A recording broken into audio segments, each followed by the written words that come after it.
Welcome back to the Methodical Muse podcast. It's your girl, the Methodical Muse. And I want to preface the order of things. This will be the first episode. So this would be the first time we are having this type of flow. You know, the introduction was kind of off the whim. But it will be more structured.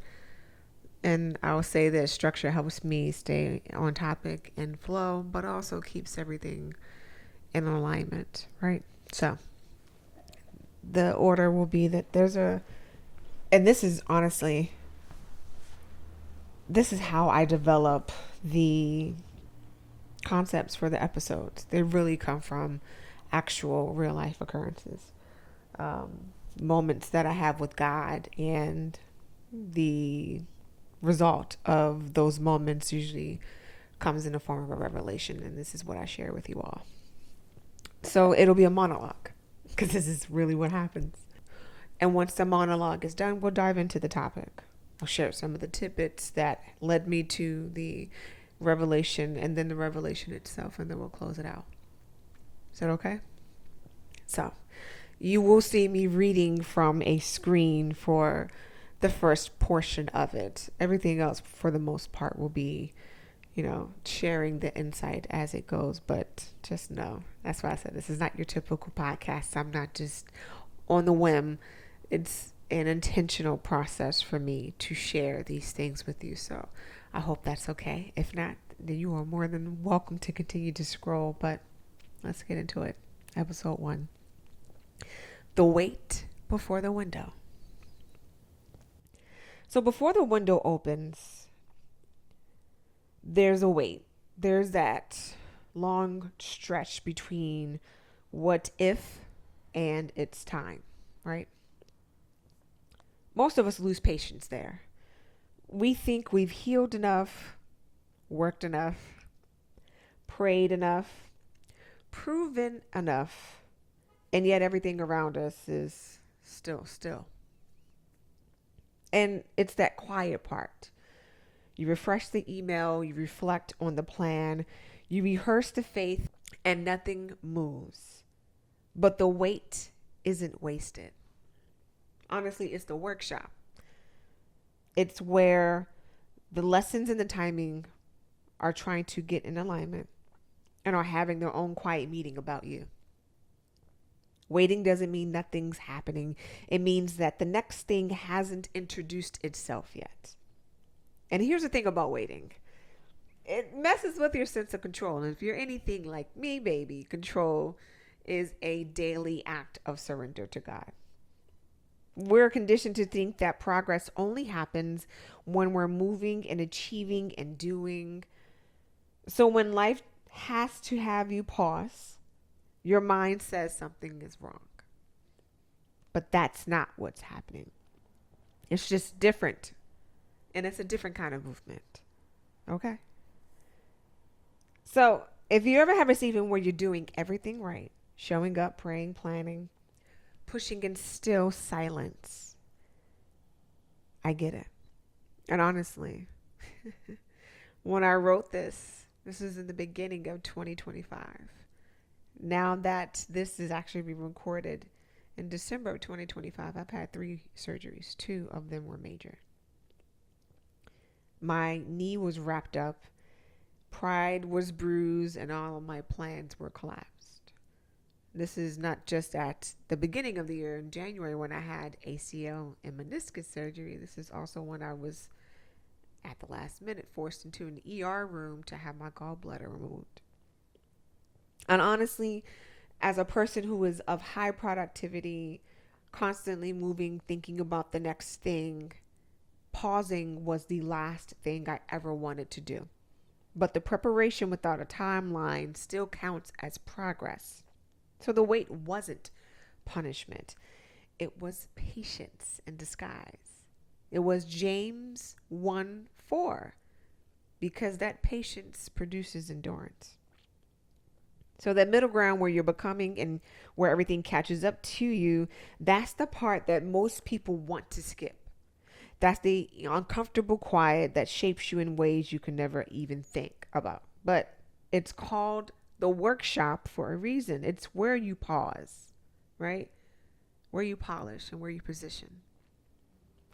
Sometimes you have to stop to breathe, to listen, to let body and mind catch up to your spirit. You can't sprint towards purpose without inhaling enough oxygen to sustain it.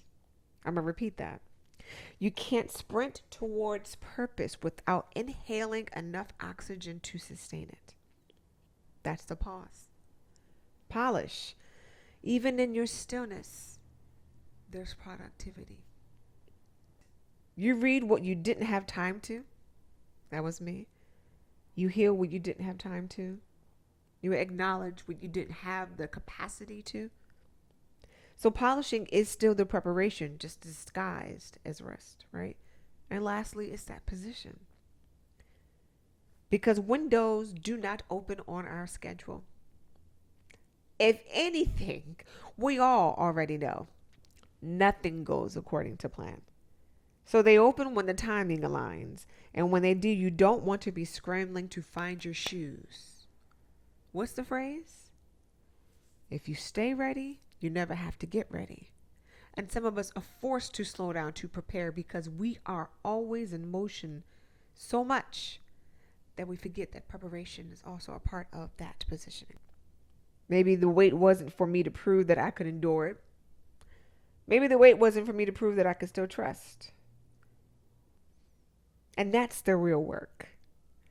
Being honest about your faith and your fatigue at the same time and telling God, I'm still going to give it to you. Okay. Okay. So the readiness doesn't always feel like readiness. Sometimes it's uncomfortable. Sometimes it shows up as discomfort. Honestly, I almost missed that readiness once. Still rehearsing my doubt, rewriting my plan, asking for another sign when the sign was already blinking in front of me, right? If I think about it now, if it weren't for me being prepared and ready, I would have missed the opportunity that literally has changed my life. I would have missed the opportunity that has changed my life. I didn't have time to prepare for an interview because I was still trying to figure out how to walk on crutches after not being able to walk for 4 weeks. But because I already studied who I was interviewing for, the company, their work, I already knew my experience. I didn't have to prepare for this last minute interview. I just had to show up in crutches. And I got everything I asked for. It has been one of the greatest experiences of my life. Difficult, nonetheless. But I took a moment to pause. I did the preparation. So that when the time came, all I had to do was get into position. So maybe this isn't about a delay, it's design. Maybe the wait before the window is where your rhythm is refined. Ooh, that's a bar. Maybe the stillness isn't the opposite of success. That was a confirmation. It's the requirement for it, y'all. So if you're in between that space of vision and visibility, don't despise it. This is where clarity is built. Your capacity can expand. Your quiet becomes your strength. I'll see you when the window opens. But until then, wait well. Stay methodical. Stay magical. And don't you ever forget that the only thing that lasts are the beautiful lessons. Until next week, guys.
Oh God, I thank you. Yo, this is crazy. All right. Oh, we're still recording.